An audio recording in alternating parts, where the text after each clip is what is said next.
देवी सर्वभूतेषु विष्णुमायेति शब्दिता नमस्तस्यै नमस्तस्यै नमस्तस्यै नमो नमः।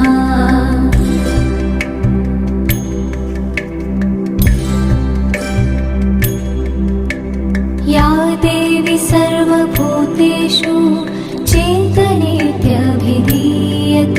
नमस्तस्यै नमस्तस्यै नमस्तस्यै नमो नमः।